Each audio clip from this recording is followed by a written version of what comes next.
Assalamualaikum warahmatullahi wabarakatuh.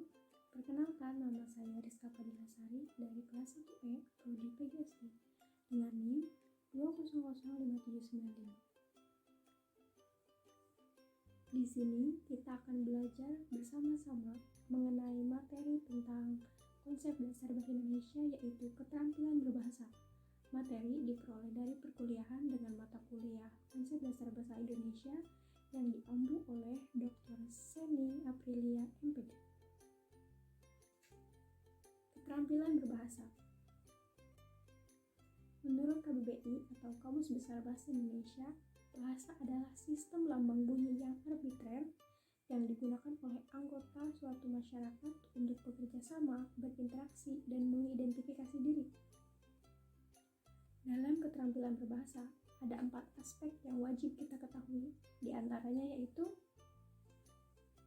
yang pertama, keterampilan menyimak; yang kedua, keterampilan berbicara; yang ketiga, keterampilan membaca; dan yang keempat, keterampilan menulis. Yang pertama yaitu keterampilan menyimak. Menurut Tarigan, menyimak adalah suatu proses kegiatan mendengarkan lambang-lambang lisan dengan penuh perhatian, pemahaman, apresiasi, serta interpretasi untuk memperoleh informasi, menangkap isi dan peran, serta memahami makna komunikasi yang telah disampaikan oleh pembicara melalui ujaran atau bahasa lisan. Adapun fungsi dan tujuannya, untuk fungsinya sendiri yaitu membuat hubungan antar pribadi lebih efektif, dapat memberikan respon yang tepat, serta mengumpulkan data agar dapat membuat kesimpulan-kesimpulan yang masuk akal. Sedangkan tujuannya menurut Tarigan adalah menyimak untuk belajar, menyimak untuk menikmati keindahan audio, menyimak untuk mengevaluasi, menyimak untuk mengapresiasi materi simakan, menyimak untuk mengkomunikasikan ide-ide, menyimak untuk membedakan bunyi-bunyi, menyimak untuk memecahkan masalah, dan menyimak untuk meyakinkan. Salah satu contoh kegiatan menyimak yaitu saat ada seorang anak yang memulai belajar berbicara, dia akan mulai menyimak bunyi-bunyi yang didengarnya, lalu akan menirukan dan mencoba menerapkannya dalam berbicara. Yang kedua yaitu keterampilan berbicara. Menurut Sabarti Akhadiah, berbicara merupakan dasar bagi seseorang dalam menyampaikan segala sesuatu kepada orang lain. Berbicara merupakan keterampilan menyampaikan pesan melalui bahasa lisan. Tujuan berbicara yaitu untuk berkomunikasi, memberitahukan atau melaporkan informasi kepada penerima informasi, meyakinkan atau mempengaruhi penerima informasi, untuk menghibur serta mengendaki dari pendengar dan penerima informasi. Jenis-jenis berbicara yaitu ada 2. Yang pertama, berbicara satu arah, yaitu komunikasi yang aktif terlibat hanya dari pihak sumber. Untuk penerima pesan bersifat pasif dalam artian tidak ada umpan balik atau tanggapan. Contohnya seperti pidato, khutbah, dan masih banyak lagi. Yang kedua yaitu berbicara dua arah. Pihak sumber dan penerima pesan masing-masing terlibat dalam penyampaian pesan dan umpan balik.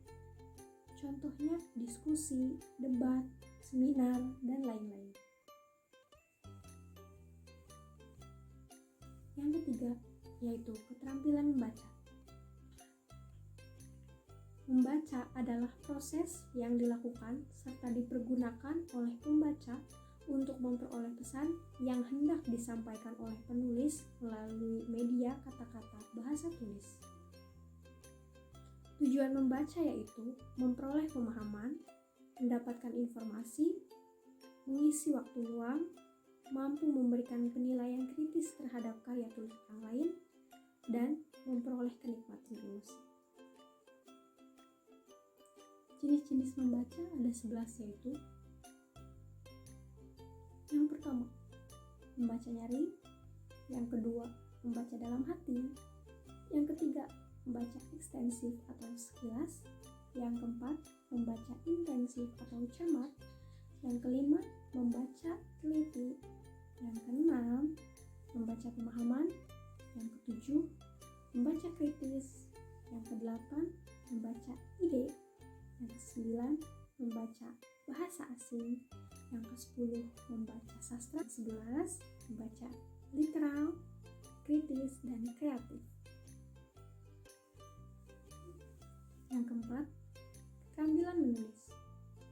Menurut Tarigan, menulis bisa diartikan sebagai kegiatan di dalam menuangkan ide atau gagasan dan dengan menggunakan bahasa tulis yang mana sebagai media penyampaiannya. Tujuan dari menulis yaitu yang pertama, memberitahukan atau menjelaskan. Yang kedua, meyakinkan atau mendesak. Yang ketiga, menceritakan sesuatu. Yang keempat, mempengaruhi pembaca. Dan yang kelima, menggambarkan sesuatu. Macam-macam tulisan yaitu ada autobiografi, ulasan buku, sketsa karakter, komik, deskripsi, buku harian, fabel, karangan, jurnal, dan surat. Bagaimana sih keterkaitan antara membaca dengan menulis dan membaca dengan berbicara? Yang pertama, membaca dengan menulis, keduanya merupakan aktivitas berbahasa ragam tulis. Menulis merupakan kegiatan berbahasa yang bersifat intensif, guna menyampaikan gagasan, perasaan, atau informasi dalam bentuk tulisan.